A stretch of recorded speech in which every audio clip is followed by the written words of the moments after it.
Pookode veterinary സർവകലാശാലയിലെ വിദ്യാർത്ഥി സിദ്ധാർത്ഥന്റെ മരണത്തിൽ കൊലപാതക സാധ്യതയെക്കുറിച്ചുള്ള അന്വേഷണത്തിന് പോലീസ്.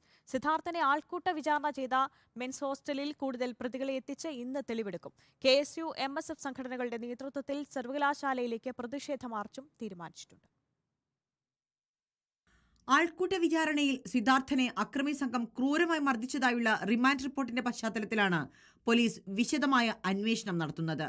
മരണമല്ലാതെ മറ്റൊരു സാഹചര്യവും ഇല്ലാത്ത നിലയിലേക്ക് പ്രതികൾ കാര്യങ്ങൾ എത്തിച്ചതായാണ് പോലീസിന്റെ കണ്ടെത്തൽ. കേസിലെ മുഖ്യപ്രതി സിൻജോ ജോൺസണുമായുള്ള കഴിഞ്ഞ ദിവസത്തെ തെളിവെടുപ്പിൽ അന്വേഷണ സംഘത്തിന് നിർണായക വിവരങ്ങൾ ലഭിച്ചിരുന്നു. കേസിലെ പ്രതിയായ SFI യൂണിറ്റ് സെക്രട്ടറി അമൽ ഇസാൻ താമസിച്ചിരുന്ന 21 നമ്പർ മുറിയിൽ നിന്നാണ് പോലീസ് ഗ്ലൂഗൺ കണ്ടെത്തിയത്.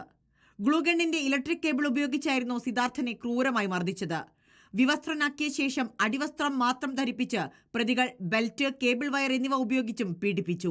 ഈ ഉപകരണങ്ങൾക്കായി പോലീസ് ഇന്ന് തെരച്ചിൽ നടത്തും. ഹോസ്റ്റലിലെ വിവിധയിടങ്ങളിൽ ഇവ ഒളിപ്പിച്ചതായാണ് പോലീസിന് ലഭിച്ചിരിക്കുന്ന വിവരം. സർവകലാശാലയിലേക്കുള്ള വിദ്യാർത്ഥി സംഘടനകളുടെ പ്രതിഷേധം ഇന്നും തുടരും.